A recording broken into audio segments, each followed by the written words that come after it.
कोई हम किसी को कर्ज देते हैं और उधार लेते रुपए, और फिर वो बोलते हैं कि मेरी अभी बहुत बड़ी समस्या है, जब मेरे पास होंगे तो मैं वापस दे दूंगा। और फिर उसके पास सब कुछ हो जाता है, देने का मन ही नहीं करता और नहीं देता है, तो देने वाले को कितना पुण्य लगता है और लेने वाले को क्या मिलता है? बहुत बड़ा पाप है। जैन दर्शन में इसे चोरी, स्पष्ट चोरी कहा है। न्यासापाहार, दूसरे की दी हुई अपन की मुसीबत में इतना बड़ा पाप है। हमारी मुसीबत में किसी ने तो कोई चीज दे दी, उसने पैसा दे दिया और बाद में मुसीबत टलने के बाद भी उसने नहीं दिया, तो उस व्यक्ति को ऐसे कर्म का बंध होगा कि भीख भी नहीं मिलेगी। किसी दुकानदार के हाथ से उधार लाए तुम, सेठ जी उधार दे दो, अभी पैसा नहीं है। सेठ जी ने कितना उपकार किया तुम्हारे ऊपर, कितना उपकार किया कि उसने उधार दे दिया कि जाओ भाई पैसे कल दे देना, अभी अपना काम चलाओ, ऐसा भली देर कम कर लेना। लेकिन किसी ने यदि उधार माल दिया है, उसकी उधारी तो जैसे बने तैसे चुराना, जमीन जायदाद बिक जाए, मजदूरी करना पड़े, लेकिन किसी ने उधार माल दिया है, उस उधारी का पैसा तो मजदूरी करके चुकाना, मजदूरी करके। वो उस चोर से भी महा डाकू है, जो चोर रात में आकर के तुम्हारी तिजोरी तोड़ के ले गया।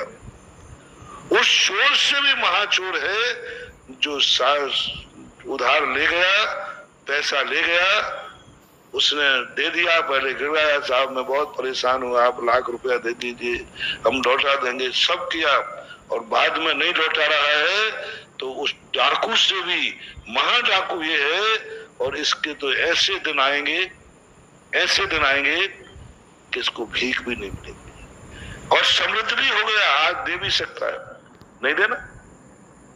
तो जो व्यक्ति दूसरों के पैसों को लेकर के, आजकल ज्यादातर होता है क्योंकि लोगों के पास 2 नंबर पैसा होता है, दूसरे को दे देते हैं, ले लेता है और बाद में कहते कब दिया था, नहीं देना, अभी लिखा पड़ी तो है नहीं है। अब लिखा पड़ी भली नहीं है, लेकिन दिया था, आप उसके यहाँ बैल, घोड़ा, नौकर, दास बन करके चुकाना पड़ेगा, लेकिन चुकाना पड़ेगा। और ऐसी दर्द आती है। एक हमारे यहाँ अयोध्या प्रसाद गोयली, उन्होंने एक कहानी लिखी छोटी सी, कि एक व्यक्ति ने बहुत पुराने के जमाने 60 कलदार लेकर, 60 रुपया लेकर के कर्जा के लेकर मर गया, नहीं दिया। अब मर गया, वो मर करके वो बैल हुआ, तो उसको 60 रुपया उसके देने के लिए उसके यहाँ बैल बना। अब बैल बनने के बाद 60 रुपया कैसे चुकाए? तो उसको किसी से 60 रुपया लेना थे, वो दे नहीं रहा था। तो वो बैल जो रास्ते पे चलने वाली गाड़ियां होती है ना, लोहड़ियां, लोहार वगैरह जो कबाड़ चलते हैं, तो उनके बैल बना, और बैल बन करके उस गांव में गया। अब जिसके पास यहाँ वो बैल बना था, उसको तुरंत बच्चा बीमार हो गया, बच्चा बीमार हो गया। अब उसके पास कुछ था नहीं, तो जो बैल था उस बैल को बेच दिया। तो बैल को बेचा, उस गांव में बच्चा बीमार हुआ, 60 रुपए की जरूरत पड़ी, ब्याज से जो भी बिका हो, और उसके बाद वो जिस गांव में बेचा, तो एक सेठ ने ले लिया उसका, उसने ले लिया, 60 रुपया उसको दे दिए, और जैसे 60 रुपया लिया, उसका बच्चा ठीक हुआ, वो चला गया, और दूसरे दिन ही उस बैल का कोई उपयोग नहीं कर पाया, रात में सांप ने काटा, मर गया। अब बोलो,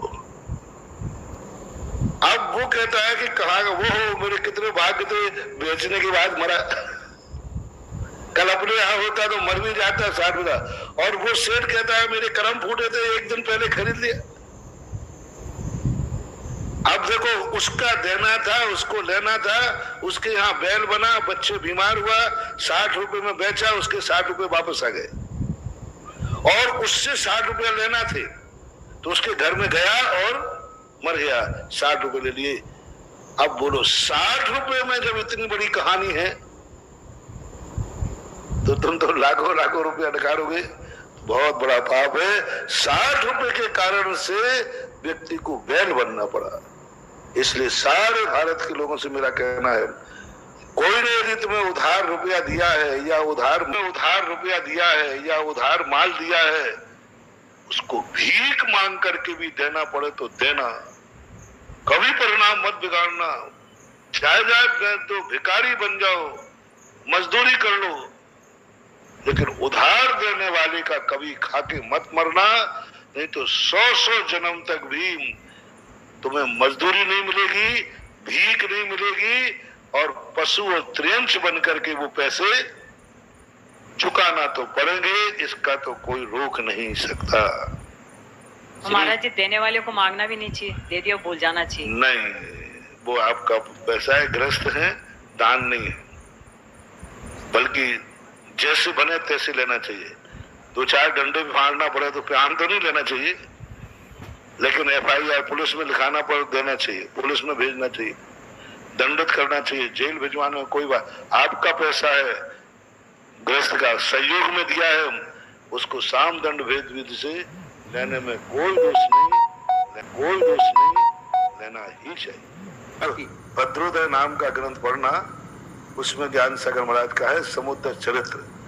उसमें ऐसी कहानी है, सामने वाला सेठ के रत्न दिखा लिए, वो भूला नहीं, पागल बन गया, और अंत में जाकर के जीवन के अंत में उसने रत्न प्राप्त करके ही शांति ली।